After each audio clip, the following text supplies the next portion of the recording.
Man's goodness is a flame that could be hidden but never extinguished. क्या आप बता सकते हैं ये हमने कहाँ पढ़ा था? Yes, you got it right. We read in Long Walk to Freedom by Nelson Mandela. मैं बस ये एक बार चेक करना चाह रही थी कि जो मैं आपको पढ़ाती हूँ आप याद भी रखते हैं कि नहीं. But now I am sure कि आप याद रखते हैं. चलिए now today good morning. First of all, let me wish you good morning and I hope all of you are keeping great. And today I am going to teach you the second chapter of Footprints Without Feet. And its name is The Thief's Story. Yeah, the story of a thief. It is written by an Indian author, Ruskin Bond. So without any delay, let's get started. यहाँ पे thief की story बताई जा रही है. यहाँ पे अपनी स्टोरी कौन बता रहा है? Thief himself is telling its own story. तो thief in this story is the narrator. Okay, so now let's start. I was still a thief when I met Anil. मैं अभी भी एक थीफ था जबकि मैं अनिल से मिला. एंड दो only 15 I was an experienced and Fairlie successful handed.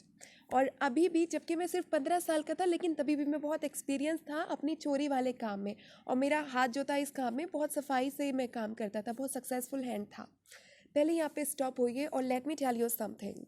यहाँ पर स्टोरी में ये दिखाया है कि किस तरह से एक थीफ किसी की अच्छाई से एकदम अपने आप को चेंज कर लेता है. जैसे कहा जाता है ना कि ईविल को ख़त्म करने के लिए हमें गुडनेस की ज़रूरत है.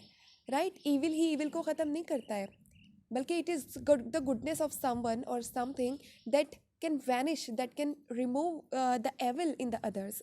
तो इसमें यही दिखाया है कि किस तरह से एक थीफ की जो चोरी करने की आदतें हैं वो अनिल की अच्छाई के आगे ख़त्म हो जाती हैं. चलिए तो फिर आप शुरू करते हैं दोबारा. Anil was watching A wrestling match when I approached him. तो अनिल उस वक्त पे जब मैंने उसको अप्रोच किया वो एक रेसलिंग का मैच देख रहा था. He was about 25. वो लगभग 25 साल का था. ए टॉल लीन फेलो, एक लंबा सा पतला सा आदमी था. And he looked easy going, kind and simple enough for my purpose. वो बहुत ईजी गोइंग था, बहुत काइंड सा लगता था और मेरे पर्पज़ के लिए वो बड़ा सिंपल लगता था कि बड़े आसानी से मैं इसके पास मतलब चोरी कर सकता हूँ. I had not had much luck of late and though I might be able to get into young man's confidence.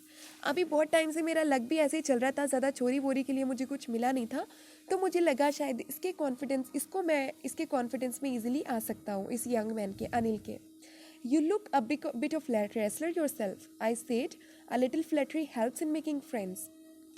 क्योंकि छोटी मोटी हम फ्लैटरी अगर कर दें, मक्खन लगा दें तो उससे फ्रेंड्स आसानी से बन जाते हैं. तो मैं मक्खन लगाते हुए बोला, अरे आप तो खुद रेसलर लग रहे हैं अपने आप. So do you. तो उन्होंने रिप्लाई किया, और इसीलिए तुम भी लग रहे हो. सो डू यू, आप भी लग रहे हो. बिल्कुल ऐसे ही. Which put me off for a moment because at the time I was rather thin. जिसने मुझे थोड़ी देर के लिए खामोश कर दिया क्योंकि उस वक्त मैं बहुत पतला था और रेसलर होने के लिए अच्छा हट्टा कट्टा होना चाहिए. वेल आई सेड मॉडेस्टली, लेकिन फिर भी इन a humble way I said, मैंने बोला थोड़े हम्बली तरीके से, I do wrestle a bit. हाँ, मैं थोड़ा बहुत रेसलिंग करता हूँ. What is your name? Hari Singh. I light. तो अब अनिल ने मुझसे मेरा नाम पूछा, what is your name? I said Hari Singh. I light. मैंने झूठ बोला कि मेरा नाम हरी सिंह है. आई टूक a new name every month that kept me ahead of the police and my farmer employers. मैं हर महीने एक नया नाम ले लेता था जिससे मैं बचा फिरता था पुलिस से और अपने फॉर्मर एम्प्लॉयर्स से. After this introduction Anil talked about well oiled wrestlers who were grunting, lifting and throwing each other about. इस इंट्रोडक्शन के बाद अनिल मुझसे बात करने लगा उन वेल ऑइल्ड रेसलर्स के बारे में जो कि बहुत स्मूथली, वेल ऑइल्ड मतलब स्मूथली डूइंग देयर वर्क. तो जो कि रेसलर्स जो कि ग्रंटिंग कर रहे थे, गुर्रा रहे थे, एक दूसरे को लिफ्ट और थ्रो कर रहे थे. I did not have much to say. Anil walked away. I followed casually. मेरे पास ज़्यादा कुछ बताने के लिए था नहीं तो अनिल वहाँ से चला गया. मैंने भी धीरे से कैजुअली उसको फॉलो किया. I hello again he said. उसने बोला दोबारा से hello. I gave him my most appealing smile. I want to work for you, I said, but I can't pay you. तो मैंने उसको बहुत अट्रैक्टिव स्माइल की और फिर मैंने बोला कि मैं आपके लिए काम करना चाहता हूँ. आई सेड, मैंने बोला, but I can pay you. तो अनिल ने रिप्लाई किया, लेकिन मैं तुम्हें पैसे नहीं दे सकता. I thought that over for a minute. अब मैं उसके बारे में थोड़ी देर सोचने लगा. Perhaps I had misjudged my man. शायद मैंने गलत समझ लिया इसको, शायद मैंने मिसजज किया कि ये मेरे काम आएगा। I asked can you feed me, फिर मैंने पूछा क्या आप मुझे खिला सकते हैं। Can you cook, the question उन्होंने पूछा क्या तुम पका सकते हो। I can cook, I lied again, मैंने दोबारा झूठ बोला कि जी मैं पका सकता हूँ। If you can cook then maybe I can feed you, अगर तुम पका सकते हो तो शायद मैं तुम्हें फीड कर दूँ। He took me to his room over the Jumna sweet shop and told me I could sleep on the balcony. वो मुझे अपने रूम में ले गया जो कि जुमना स्वीट के ऊपर थी, जुमना स्वीट शॉप के ऊपर थी, एंड ही टोल्ड मी कि मैं बालकनी में सो सकता हूँ।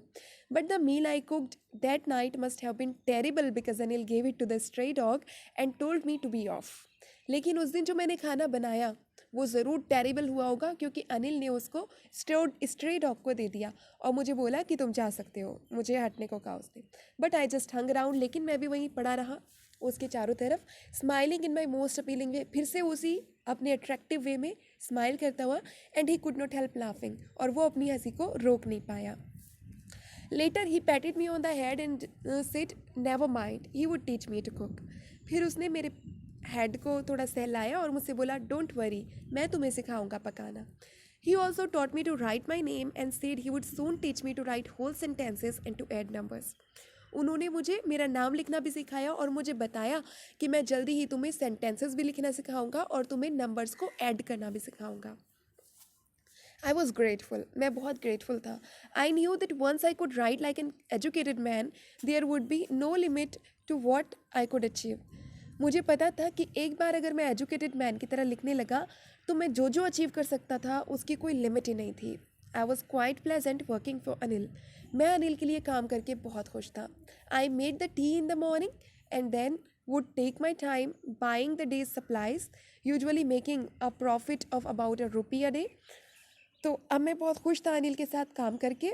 सुबह में मैं चाय बनाता था, फिर अपना टाइम कैसे पास करता था, सप्लाई दिन के लिए जो ज़रूरत होती थी सामान की उसको ख़रीदने में मैं अपना टाइम लगाता था।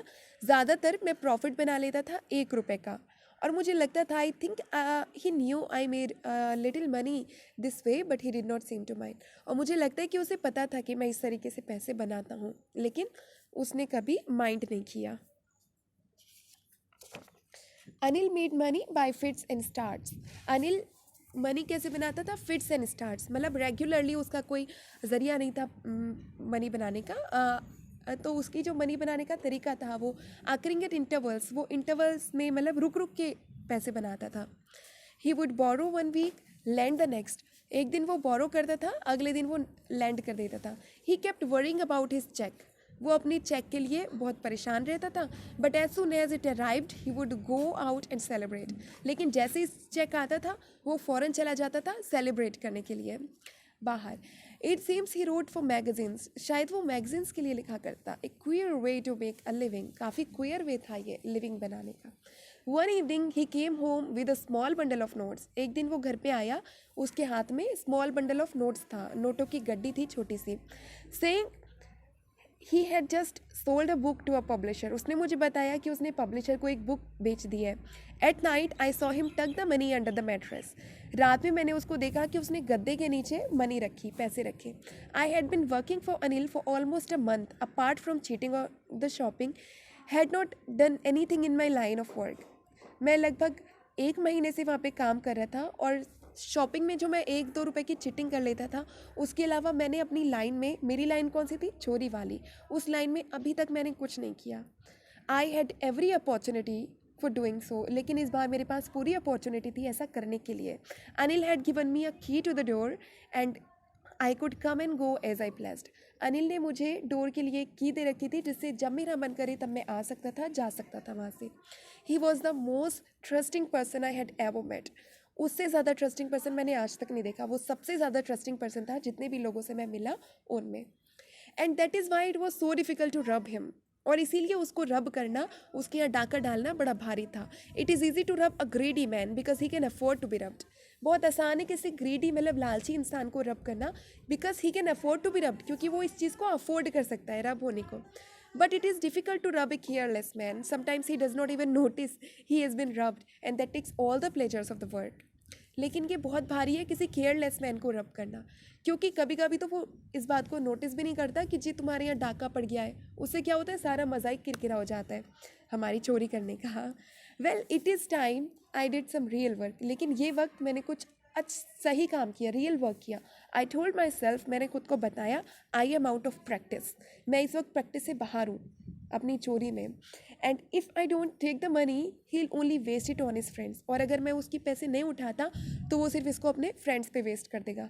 After all he doesn't even पे मी, और फिर दूसरी बात ये वो मुझे पैसे भी पे भी तो नहीं करता है. तो इसलिए now I decided to yes steal. अब आगे क्या होता है वो हम नेक्स्ट क्लास में पढ़ेंगे. यहाँ पर चोरी करता है थीफ, चोरी करके बाहर जाने लगता है, फिर क्या होता है, किस तरह से उसकी सोच बदलती है. तो एवरीथिंग हम वो कल पढ़ेंगे. Till then good luck, good bye.